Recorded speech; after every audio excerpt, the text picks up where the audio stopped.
It's been a while, John. Wait, is that you, Chris? What are you doing here? What? Did you actually get invited? Unbelievable. My teen really dropped the ball. What do you mean? At my level, I don't even bother with writing out my own wedding invitations.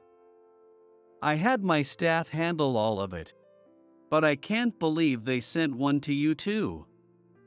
Well, since you're already here, I guess there's nothing I can do about it. John said this with a smirk on his face.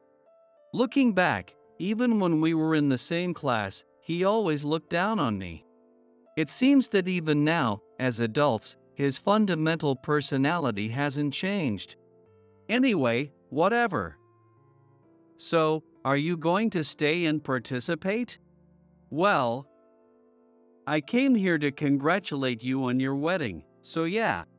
Just make sure you don't embarrass me in front of my wife, alright? She's a famous idol, after all.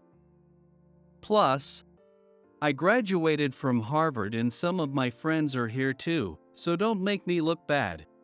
I was stunned into silence by his words. He was certainly smart, but Harvard University is one of the top universities in the world. Harvard University.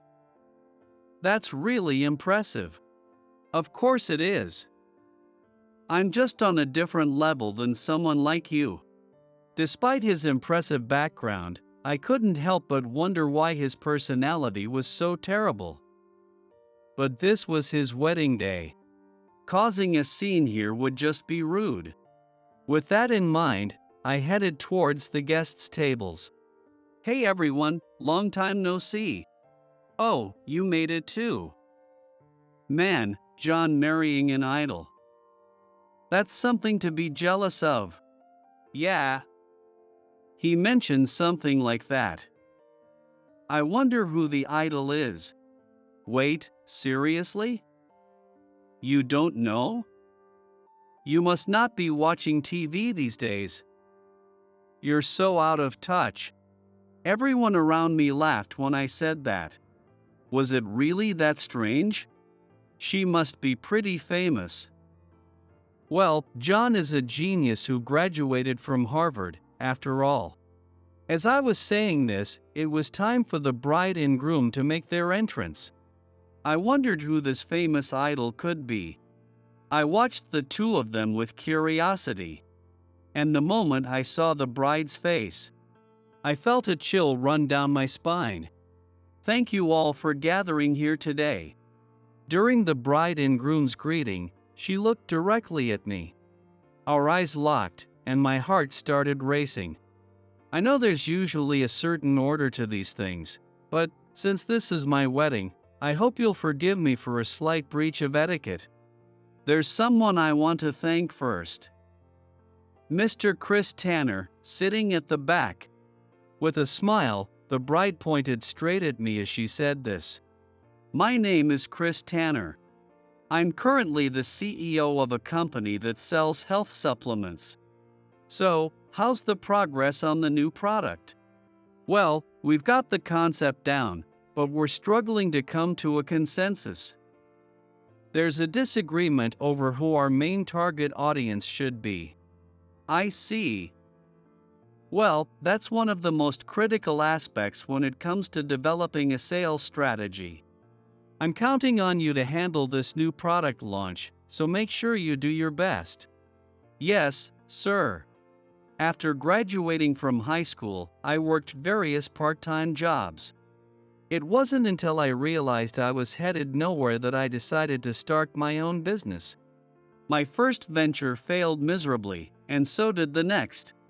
I scraped together whatever funds I could from anyone I knew and launched what I considered my last chance, a company that sells health supplements. The early days were full of challenges, but I managed to overcome them one by one, and eventually, the business started to take off. Now, I'm doing quite well financially, but I believe it's all a result of my hard work. The reason I made it this far is because I hit rock bottom once in my life. That was back in high school. I was raised by a single mother, and during high school, I juggled multiple part-time jobs, desperately trying to support our household. Hey, Chris. You're off to work again? Yeah. I can't afford to take a break. My mom hurt her back and can't work right now, so I have to step up. Man, it must suck being poor. If you were born into a rich family like mine, you'd be set for life. Yeah, you could look at it that way, but I don't think our life is hard. My mom and I get by just fine, and we enjoy our time together. Sounds like sour grapes to me. All I hear is the whining of a loser. This was John, a classmate from high school. From the moment he enrolled, it was clear he was exceptionally smart, almost too smart for a public school. On top of that, his parents owned a construction company, so he was financially well off. He was the kind of person everyone envied. However, having so much made him prone to looking down on others. It's not sour grapes, really, but wealth isn't the only measure of happiness, is it? You're smart, so you should know that much. So tell me, what do you have that I don't? Nothing, right? Sure, wealth isn't just about money. That's true. But overall, your life is pretty much that of a peasant, isn't it? I was really taken aback by John's comment. Indeed, John was someone everyone envied. He was above average in looks, highly intelligent, and wealthy. But that doesn't give him the right to look down on others. How could someone so intelligent lack basic human decency? Maybe you're just not capable of understanding other people. What are you talking about? The only thing you have that I don't is part-time job experience, and I don't need that. And with that, John walked off. I was stunned by just how little he thought of me. John had only recently learned that I was raised by a single mother. Before that, he hadn't been this condescending, so it was quite a shock. But dwelling on it wouldn't do me any good. I decided to focus on what I needed to do. Time flew by, and one day during my senior year. Are you okay, Mom? I got a call saying you collapsed suddenly. I'm sorry to worry you.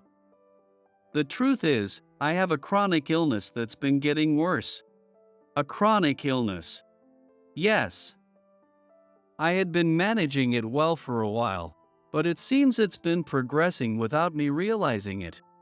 While I was at work, I received a call from the hospital saying that my mom had collapsed and was rushed to the emergency room. I immediately went to see her. She had regained consciousness, but her illness had advanced significantly, and the doctors said she would need to be hospitalized. How long have you known about this illness? A while. But I didn't think it would get this bad. I'm sorry for the trouble, but can you take care of things at home for a while? Don't worry, I'll handle everything at home. But why didn't you tell me sooner? You've been pushing yourself too hard, haven't you? I didn't want to burden you. I guess I did push myself a bit too much.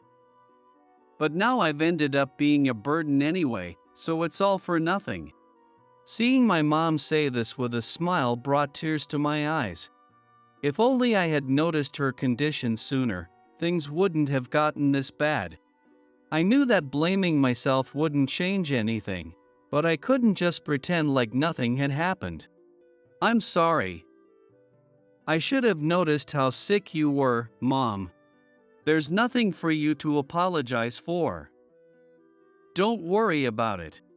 Just focus on your treatment, so you can get better and come home soon. Since I had left work to come to the hospital, I said that and headed back to my job. But when I returned, I couldn't concentrate at all and kept making mistakes. Aiden, my manager, understood what I was going through and didn't blame me, but I felt more and more mentally overwhelmed. Aiden. I was thinking of taking on more shifts. Would that be all right? More shifts? Well, we're short-staffed, so I'd appreciate the help.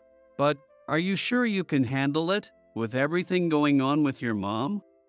I'll be fine. I need to make up for the income my mom isn't able to earn. All right then, just submit your new schedule when you're ready. And take this home with you. Really? Thank you so much. You've been working hard every day, but don't push yourself too much, okay? If you get sick too, it defeats the purpose. Just do what you can without overdoing it. Yes, sir. Aiden's kindness gave me the strength to keep going. After graduating from high school, I decided not to go to college and instead planned to work full-time at the place where I had been doing part-time jobs. Aiden was more than happy to have me on board as a full-time employee, and I was looking forward to working hard.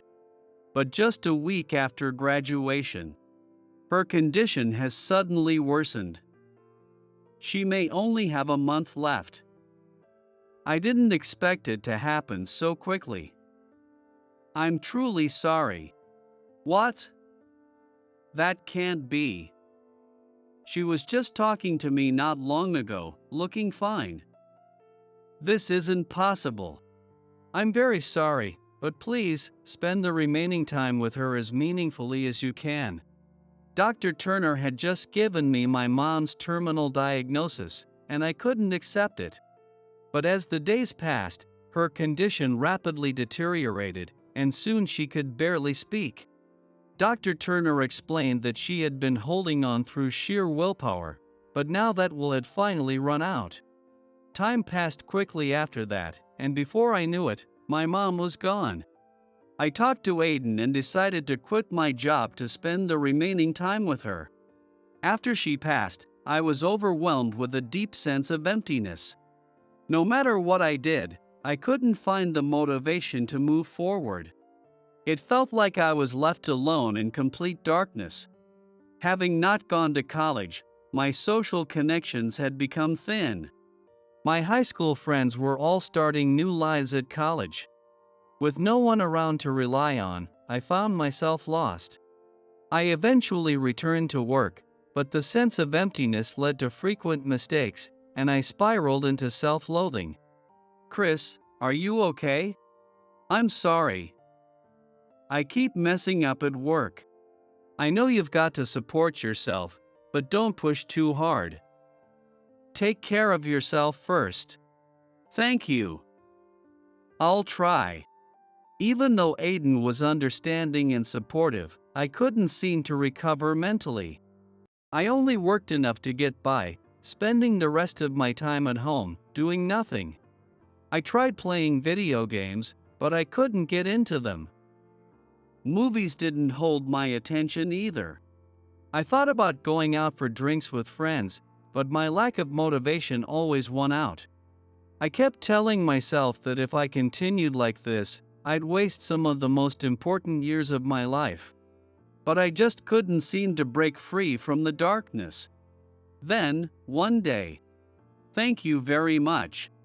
I had some business at the city hall and was on my way home, passing through the station area. That's when I came across someone doing a street performance. They had just finished a song and were getting ready for the next one. I had nothing waiting for me at home, so I decided to stay and listen to one song. Please listen to my next song, Living for Tomorrow. Her singing wasn't exactly outstanding. She was slightly better than an average person, but I doubted she would ever make it big as a singer. Still, she had a small but dedicated group of fans who came to listen to her street performances. She must have been working hard for quite some time. I stayed and listened to one song, then another.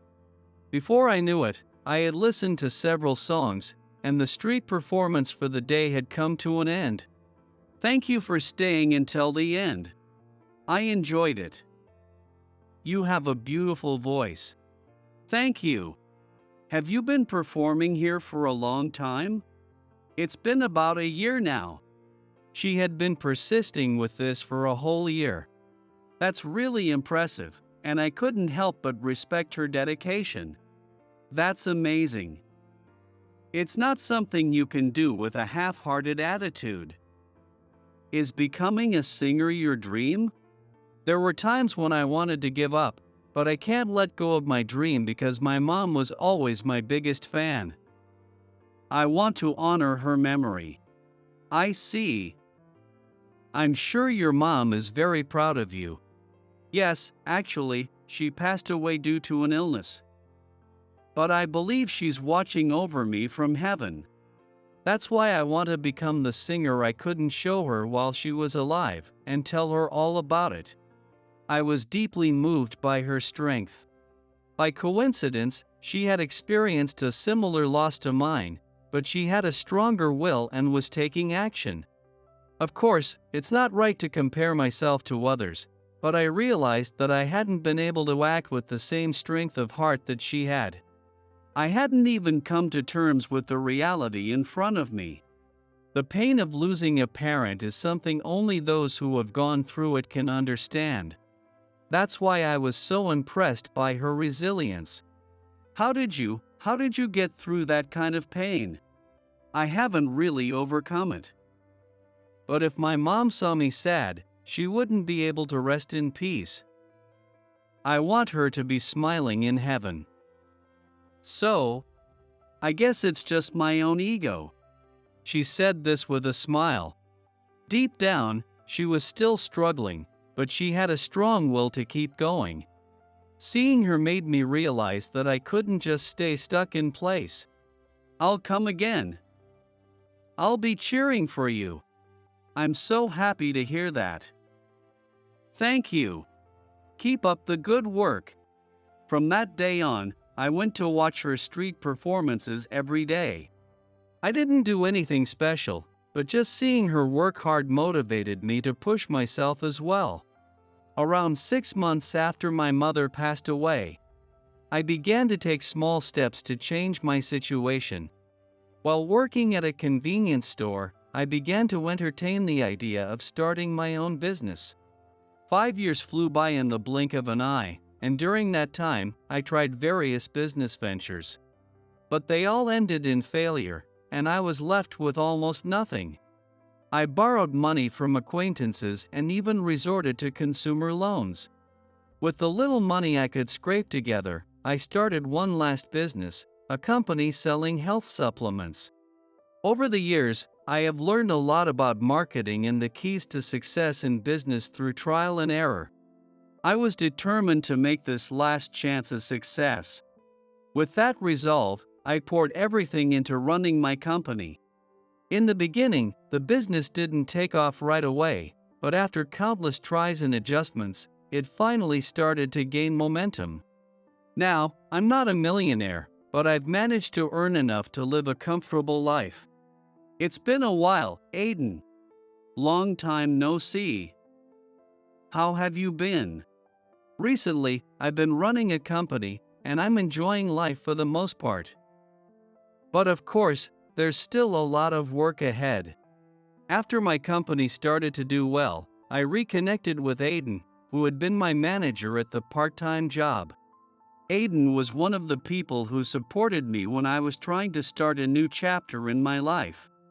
At the same time, there was someone else I wanted to thank. I'm actually trying to find a street performer. Do you happen to know anything about the person who used to sing in front of the station? I think I might have seen her before, but I'm not sure. Aiden, I know you're busy, so it's okay if you don't know. I understood that Aiden had his own responsibilities, so I wasn't really expecting much. But still, I felt a strong desire to find the woman who used to do those street performances and express my gratitude to her. It was because of her that I had been able to push myself this far. Seeing her perseverance had inspired me to keep going as well. However, she no longer performed on the streets. Did that mean she had become a professional singer? I couldn't be sure, but I believed that wherever she was continuing to pursue her dreams. I decided that I would continue striving in my own life as well. Then one day, I received a wedding invitation. It was from an old classmate, John. He was always smart, and I wondered if he was running a company like I was. Either way, since he took the trouble to invite me, I decided to attend. It's been a while, John. Wait, is that you, Chris? What are you doing here? What? Did you actually get an invitation? Wow, my team really messed up. What do you mean? At my level, I don't even bother with writing my own wedding invitations. I had my staff handle it all. But I can't believe they sent one to you too. Well, since you're here, I guess it's too late to do anything about it. John said this with a smug grin. Looking back, I realized he'd always looked down on me, even when we were in the same class. It seemed that even now, as adults, his basic personality hadn't changed. Whatever. So, are you planning on staying for the whole thing? Well, I came to celebrate your wedding, so yeah. Just make sure you don't embarrass me in front of my wife, alright? She's a famous idol, after all. And I've got some friends from Harvard too. So don't make me look bad. I was stunned into silence by his words. He had always been smart, but Harvard was one of the top universities in the world. At the time, I never imagined he'd become someone recognized on a global scale. Harvard University. That's really impressive.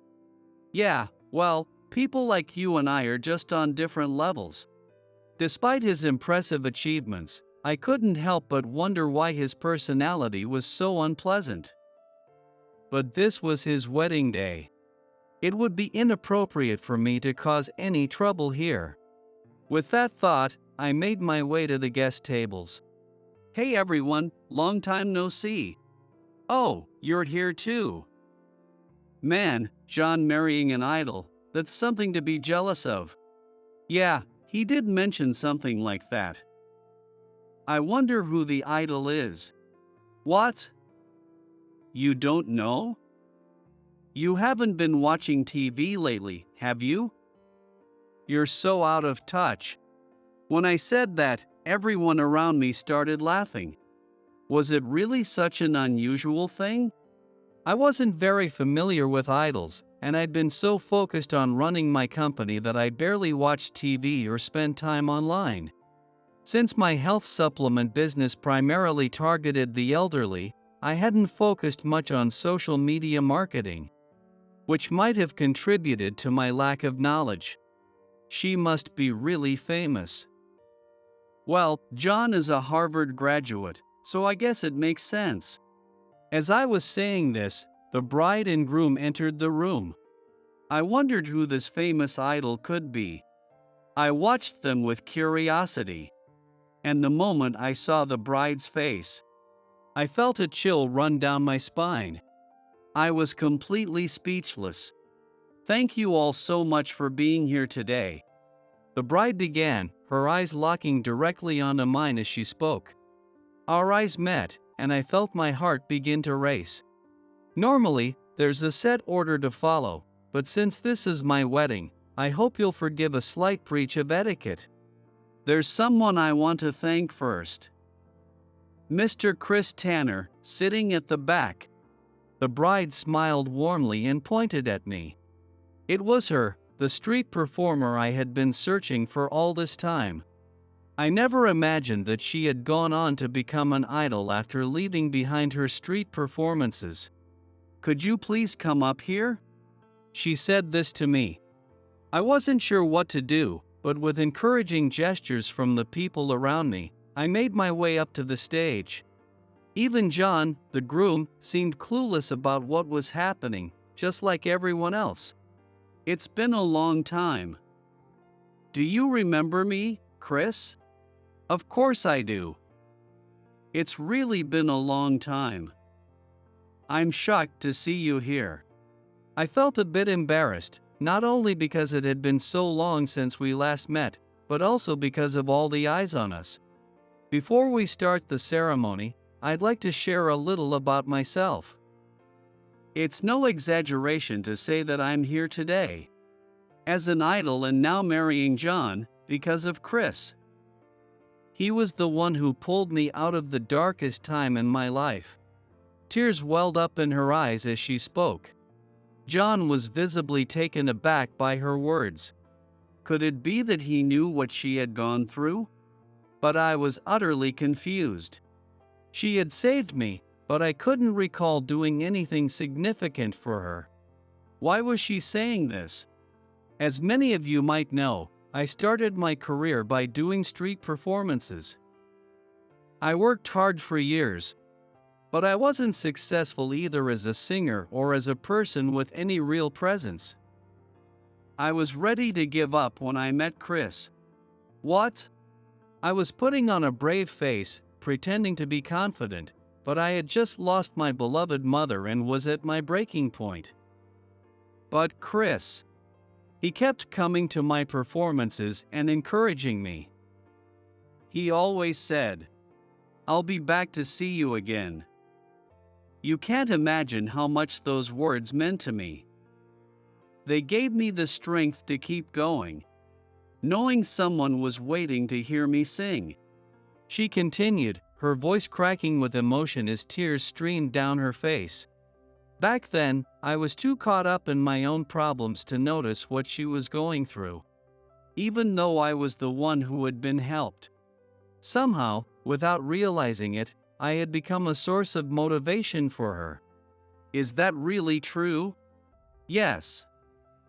At that time, I felt like I had no future as a singer, no mother, and no reason to keep going. I was trapped in a dark place with no way out, and it was unbearable. But you were the one who saved me. I've heard a lot about those days from Sophia, though I never imagined that the person she talked about was you, Chris. I guess I owe you a thank you as well. Maybe it's because of you that we're able to celebrate this day. So, really, thank you. I never expected to hear such words from John. I always thought he would look down on me no matter what. I never imagined that knowing the truth would change his attitude so much. His pride made me think he'd never alter his stance towards someone he deemed beneath him. But you helped me too. When I was at my lowest, seeing you work so hard gave me the strength to keep going. Is that so? I didn't know your real name because you were using your stage name, and I thought I'd never get a chance to thank you properly. But I'm so glad we could meet again here. As I said this, the room erupted in applause. We shook hands, and I returned to my seat. It was a touching reunion, but I reminded myself that the day belonged to the bride and groom. I was here to celebrate them. Still, I was deeply moved by our reunion. And it wasn't just me. She had managed to change her life because of me too. Whether it was just a polite sentiment or not, I felt a renewed sense of purpose. The wedding proceeded smoothly after that, and later, John called me over. You're probably as surprised as I was, but what Sophia said is true. She was really struggling back then, and I'm grateful you were there for her. I used to look down on you for a lot of things, but I've got to admit, I've reconsidered. It's nothing, really. I was just doing what I could. I was struggling back then too, and seeing her push through helped me a lot. Sophia, she's an incredible person. You know, after graduating from Harvard, I failed to get the job I really wanted. It shook my confidence a lot. Sure, I ended up with a good job at a major company here in Japan, but the pressure from everyone's expectations was overwhelming. Yeah. I guess everyone has their own struggles, no matter who they are. It was Sophia who reached out and helped me during that time. I didn't marry her because she's an idol, but because I was drawn to who she is as a person. I felt instinctively that with her by my side, I could overcome any obstacle. So, when I heard that you were the one who helped her, I was really surprised. I never imagined the connection between us would come full circle like this. John often flaunted his intelligence, education, and family background. But maybe that was just his way of protecting himself from the pressure he felt from those around him. It's true that his attitude often made others uncomfortable. But it was clear that he had his own struggles that only he could understand. Sophia had saved me. And without realizing it, I had somehow saved her too. And now, this had all come back around to help someone I once resented. Life is full of surprises, and the connections between people endure in unexpected ways. I was genuinely happy to see these two find happiness together and felt a deep sense of joy in celebrating their union. Once again, congratulations on your wedding. I'm sure you two will be very happy together. Thanks. By the way, what kind of work are you doing these days? Not that I mean to pry, but if you're having a tough time, I could always put in a word with my dad's company. No, actually, I started my own business after everything that happened. I realized I couldn't keep going the way I was. My mom's watching over me from heaven, and I didn't want her to worry. So, I scraped by and put everything into it. And now I run a company that sells health supplements. That's amazing. I had no idea you were working so hard. We both have our challenges ahead, but let's keep pushing forward. I'm rooting for you. Thanks. John then moved on to greet the other guests. I thought he hadn't changed since high school, but maybe that was only on the surface. Perhaps, deep down, he had always been a decent guy. As I thought about this, I imagined the two of them living a happy life together, and a small smile crept onto my face. Just then, Chris. Oh, Sophia. Congratulations again on your wedding. Thank you. I was so happy to see you again here. I've been wanting to express my gratitude. Anne. I'm sorry about what John said earlier. Oh, don't worry about it. It's not a big deal. It seems she was aware of our earlier conversation, likely from John himself. But I wasn't bothered by it anymore, especially after learning about his true feelings. John may say some harsh things, but deep down, he's a good person. He's generous with his time and money when it comes to helping others. That's why I decided to marry him. And because of his status, a lot of people approach him for the wrong reasons, such as money, connections, or just to use him as a stepping stone. So, please stay close as a true friend he can trust. Of course. I look forward to keeping in touch. I gave a small bow and then left the wedding venue. After that, life returned to normal. I was busy with work every day, but lately, I've been feeling a bit more fulfilled. I've made some new friends, a couple who invite me to outdoor activities like barbecues and camping on the weekends. You never know what life will throw at you. There are times when you'll be plunged into the depths of despair, and other times when you'll feel on top of the world. But no matter what situation you find yourself in, it's important to remember that life has a way of working itself out. No matter how much pain you endure, or how harsh the reality you face, things won't stay the same forever. If you keep fighting and pushing through, you'll eventually find a way out. And another thing that's crucial is the connections between people. I plan to continue valuing those connections and my own life as I move forward.